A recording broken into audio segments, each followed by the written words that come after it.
Hello VRay users, Alex here, your VRay guide, and today we're gonna do something special. If you did something in 3ds Max and it doesn't look good, you better get some references.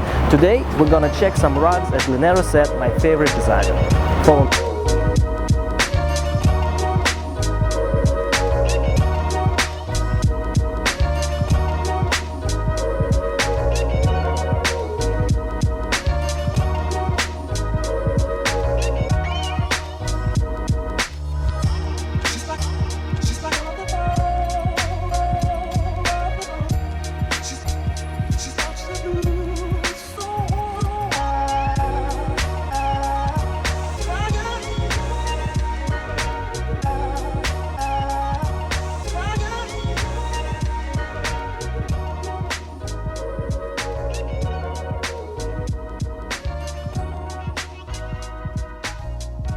Now it's about time to go and check out those carpets in 3ds Max.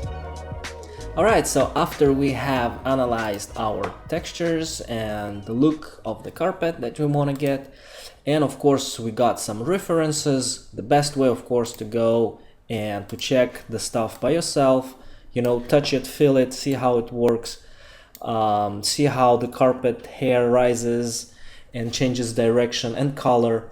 Open up the hair and see inside what is the texture of the base of that carpet, and it will help you to get much better idea of how this carpet should look like in 3D.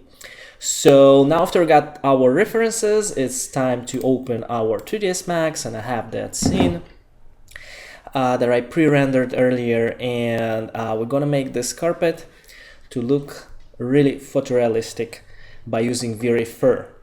Alright, so I need to select my carpet right here, and the mesh is gotta be not super dense, but just so you know, the hair's distribution will be inside each square.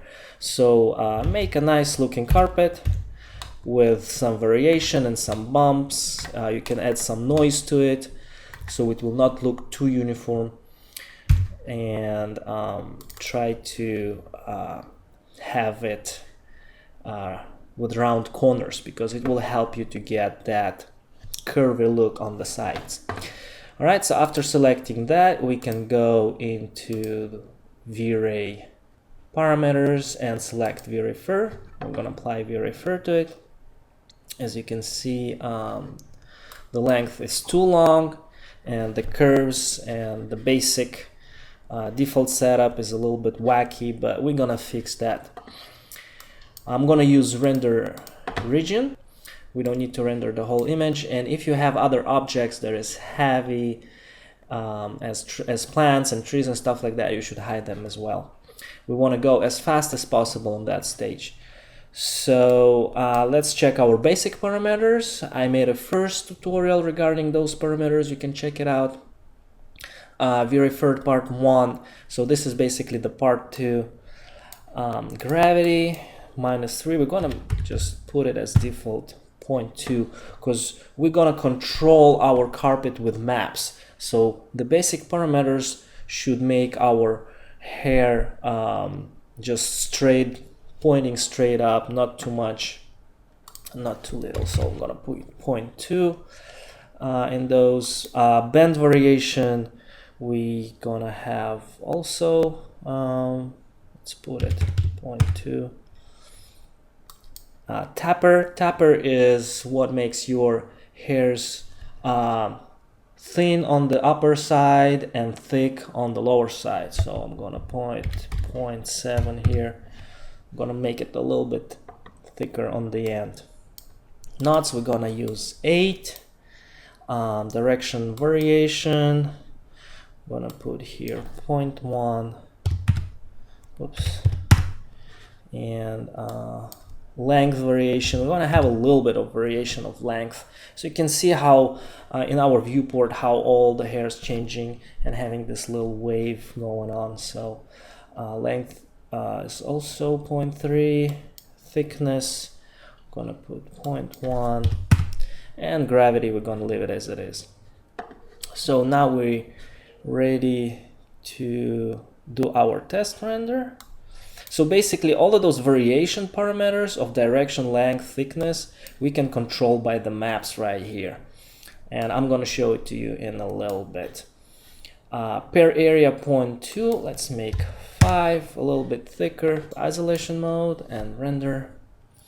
As you can see, I left my chair and other objects around the carpet because I want to see how they interact and how the hair or shadows interact with the entire carpet. So if you have any complicated geometry, you can put placement holders like boxes and stuff like that, and just remove the high geometry objects. That way your render will go much faster. As you can see here, I'm using the latest version of VRay 3.0 and 3ds Max 2015 version. There was a lot of updates and a lot of improved during the updates. So we have really fast rendering method, progressive method. So the buckets, you're gonna see they're gonna change during the render. So they will adjust the area that they need to render in order to make it go faster and use all the CPU that your computer got to offer. We can see here how the bucket starts to change their size in order to make this render adjustable to the current bucket size.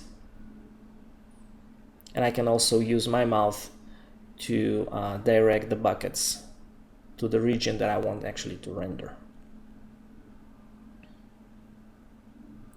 Alright, so the render is done. We have really thick and dense hairs pointing just straight up. And now it's the time to make those hair a really nice texture. So let's go and do the texture, call it hair.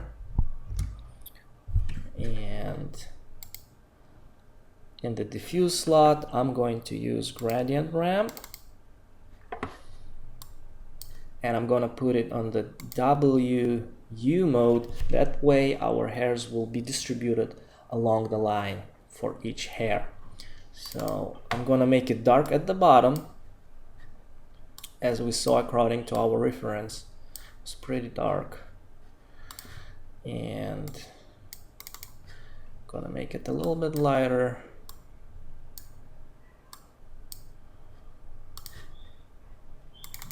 Towards the middle, and pretty light, something like this, towards the end. Alright, so I'm going to use again a region just to render a small region, small portion of, oops, I need to apply it, of course, to my hair by selecting the hair and make a little render. You can also add reflections to your hair. It's not necessary, but it can give it a little look. It also depends on your rendering system. If your computer can handle those heavy renders. All right, so we can see that those hairs are being nicely distributed, and we get this cool gradient from the bottom to the top, and it's getting really nice hairy look. So next is to give it a direction. We need to find a direction for the hair, and of course style it, brush it by using different color maps. The method that I use to do it is I open a file in Photoshop with the size of that carpet, and I make a circle with 4 different colors. And each color will have its own bending direction. So I usually use green, red, blue, and black, but instead of black you can also use purple or yellow, just to see if this is the direction that your hair wants to going to get bent.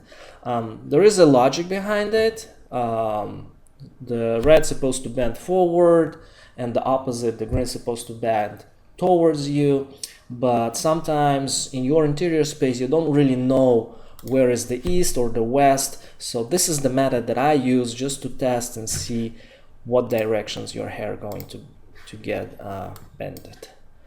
All right, so let me use that map right here, and I'm going to apply it. All right, so I'm going to drag and drop this map right here. I'm gonna press instance, and I can also apply this to the base of my carpet. Let's just make this carpet base and see how. So this is the direction. All right, so I'm ready to make a preview render. I'm just gonna select my hair right here and open my frame buffer, press render, and see how this one goes. So as you can see, we have length map, thickness map, gravity band, and density map. All of those can be controlled by map color variation inside your JPEG files.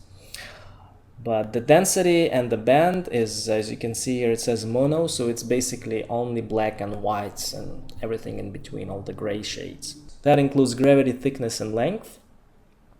And initial direction and bend direction, you see it says RGB. That means those hairs are going to use RGB colors. That means red, green, blue, and everything in between in order to give them those distribution direction, bending directions. All right. So it's a little hard to tell which direction our hair is bending. And the reason is because we don't have enough gravity to it. So let's go and add some gravity, and let's reduce also the length of those hairs, and let's play a little bit with the bending direction right here. As you can see, the more bending, I'm letting those hairs bend, and thickness is 0.02 is a little bit too much. Let's give it a little bit less and give it another shot. So we actually can start seeing which direction our hair starts to bend. And after making this render, we can actually analyze which colors are going to have that nice wavy shape, as you can see here. This will be probably the gradient from if it's a blue, it's gonna have that gradient that goes slowly into green and yellow, and somewhere here it's gonna get maybe more towards white. I'm gonna show you my map in view, the way I painted it. This is a little bit tricky, but the more you practice those techniques, the easier it becomes. So you have to make at least 3-4 carpets. Just try to paint them out and see how it works, because practice makes perfect, and you will get much better with every carpet you make. All right, so now we can actually see what directions our hair's been bent, and this actually gives you that nice indication of opposite colors that goes into different directions. So this would be the green and the red. On the color wheel, the green and the red are the opposites, and the blue with the orange are the opposites. So let's make this black color, let's make it orange, or let's make it purple. Purple and blue. Let's make it orange. Like this. I'm gonna save it as JPEG.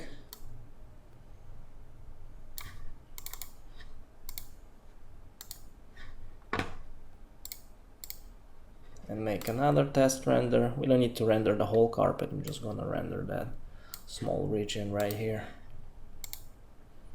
So I'm pretty satisfied with the density and the way hair distributed on that carpet. The length and everything works pretty fine. Now it's just the right hair brushes and the right length of the hairs that that should be worked on in order to get that really nice natural look. But we can see that the color and the way hairs bending and the way hairs appear in this render is pretty realistic to what we have in our references. All right, so the